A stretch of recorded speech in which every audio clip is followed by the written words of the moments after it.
Hello viewers, welcome to my channel cute Angeli. আসসালামু আলাইকুম। আশা করি সবাই ভালো আছেন। আজকে আমি একটি নতুন ভিডিও নিয়ে আপনাদের মাঝে হাজির হলাম। আজকে আমার মেয়ে চিকেন রোল তৈরি করবে, আর সেই চিকেন রোল তৈরির রেসিপিটা আপনাদের সাথে শেয়ার করব।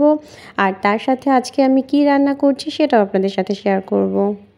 আজকে শুক্রবার, আর শুক্রবার আসলেই কিন্তু আমার খুব ভালো লাগে, কারণ অ্যাঞ্জেলির আব্বু কিন্তু কোনো দিনই ইফতারি করতে পারে না আমাদের সাথে। শুধুমাত্র শুক্রবার আসলে আমাদের সাথে একসাথে ইফতারি করতে পারে। কিন্তু দুঃখের বিষয়, আজকেও সে ইফতারি করতে পারবে না, কারণ আজকে তার ইফতারির দাওয়াত রয়েছে। তারপরও আমরা আজকে বিরিয়ানি রান্না করছি, কারণ সে রাতে অন্তত বিরিয়ানিটা খেতে পারবে। আর আমার মেয়ে খুব বিরিয়ানি খেতে চাচ্ছে, এই কারণে এখন আমি বিরিয়ানি রান্না করছি। আমি বিরিয়ানি রান্না করার সময় যে চিকেনটা রান্না করি, সেই চিকেনটার মধ্যে কিন্তু টক দই দিই না।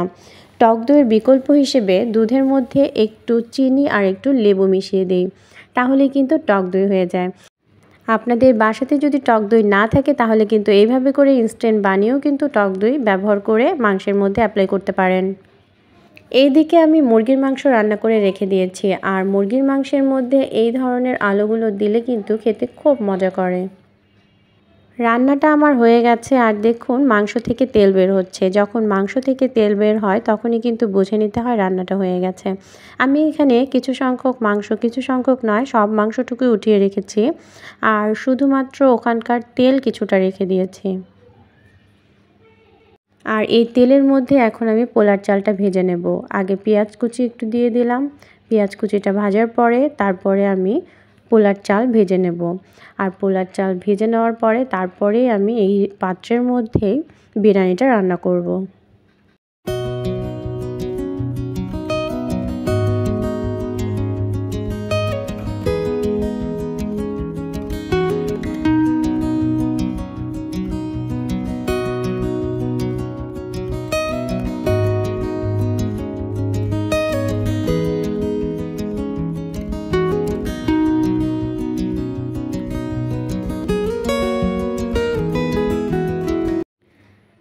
চালের মধ্যে পানি দিয়ে দিয়েছি। পানি দেওয়ার পরে একটু তরল দুধ দিয়ে দিলাম, কারণ তরল দুধ দিলে বিরিয়ানির স্বাদটা কিন্তু অনেক সুন্দর হয়। বিরিয়ানি রান্না কিন্তু খুব তাড়াতাড়ি হয়ে যায়। আমার চালটা কিন্তু হয়ে গেছে, অল্প একটু শুকানো বাকি আছে। আর অল্প একটু যখন শুকানো বাকি থাকবে তখন মাংসগুলো কিন্তু ঢেলে দিতে লাগে, আর আমি সেটাই করলাম। আমার মাংসগুলো সব এর মধ্যে ঢেলে দিলাম। আর এখন আমি চাল এবং মাংস সবগুলো মিক্সড করে নেব ভালো করে নেড়ে।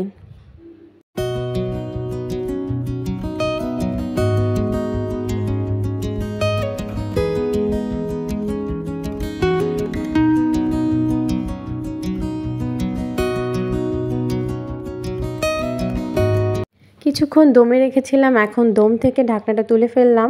আমার বিরিয়ানি রান্না কিন্তু মোটামুটি হয়ে এসেছে। এখন আমি একটু ঘি দিয়ে দেবো এর মাঝে।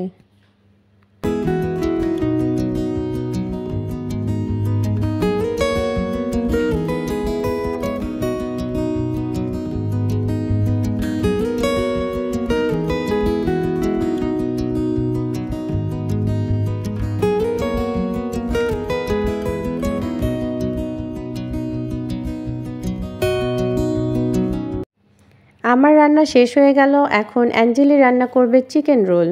আর চিকেন রোল রান্নার রেসিপিটা আপনারা দেখে নিন, কারণ আমি জানি, আমার বিশ্বাস, আমার মেয়ে চিকেন রোল অনেক সুন্দর করে বানাবে। সে অবশ্যই ইউটিউব দেখেছে, ইউটিউব দেখে এখন সুন্দর করে বানাবে। আর যারা যারা চিকেন রোল বানাতে পারেন না তাদেরকে বলছি, তারা কিন্তু আমার মেয়ের এই চিকেন রোল বানানোটা দেখে নিতে পারেন। প্রথমে একটা ডিম নিল, ডিম নিয়ে ডিমটা ফেটে নিল, ভালো করে ফেটে নিতে হবে। তারপরে 1.5 কাপের মতো ময়দা দিবে, যে যেরকম খাবেন সেরকমই দিবেন।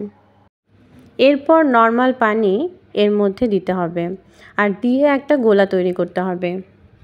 অল্প অল্প করে পানি দিয়ে সুন্দর করে একটা গোলা তৈরি করে নিতে হবে, আর এর মধ্যে একটু লেবুর রস দিয়ে দিতে হবে, তাহলে আর ডিমের গন্ধটা করবে না।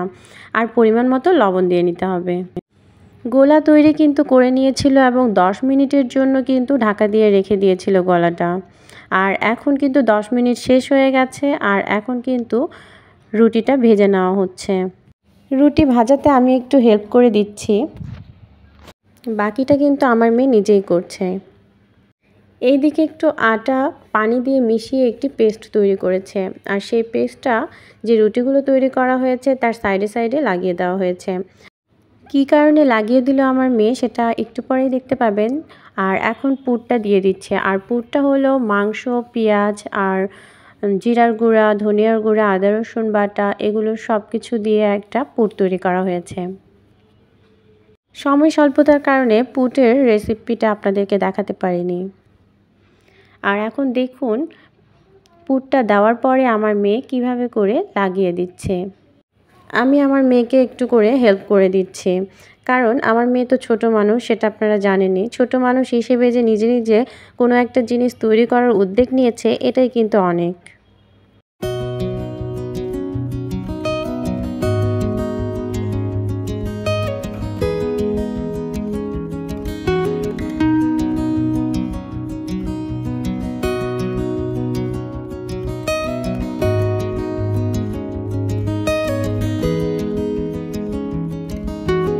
সবগুলো বানানো হয়ে গেছে। এখন ফ্রাই প্যানের মধ্যে তেল গরম করতে দিলাম।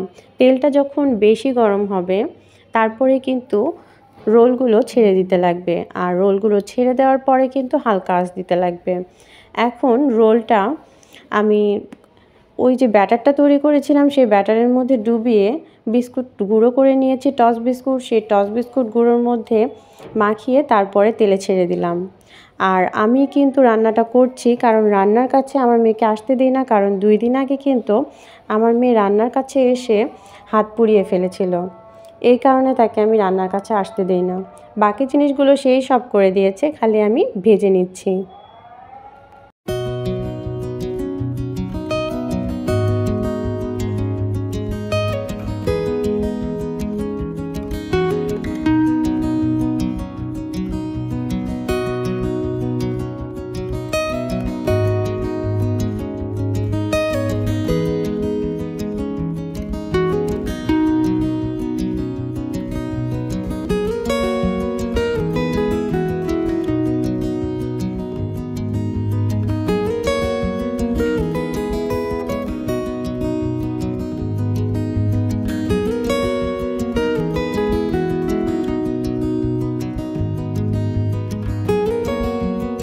চিকেন রোল ভাজা হয়ে গেল। আমার মেয়ের চিকেন রোলটা কেমন হয়েছে তা কিন্তু কমেন্টে অবশ্যই জানাবেন। আর যদি ভালো লাগে তাহলে কিন্তু লাইক করতে একদমই ভুলবেন না। চিকেন রোলগুলো এখন আমি তুলে নিচ্ছি। চিকেন রোলটা দেখতে যত সুন্দর লাগছে, খেতে কিন্তু তার থেকে বেশি সুন্দর। ইফতারির সময়ও হয়ে আসলো, এখন আমরা ইফতারি সাজাবো আর আমরা ইফতারি খাবো।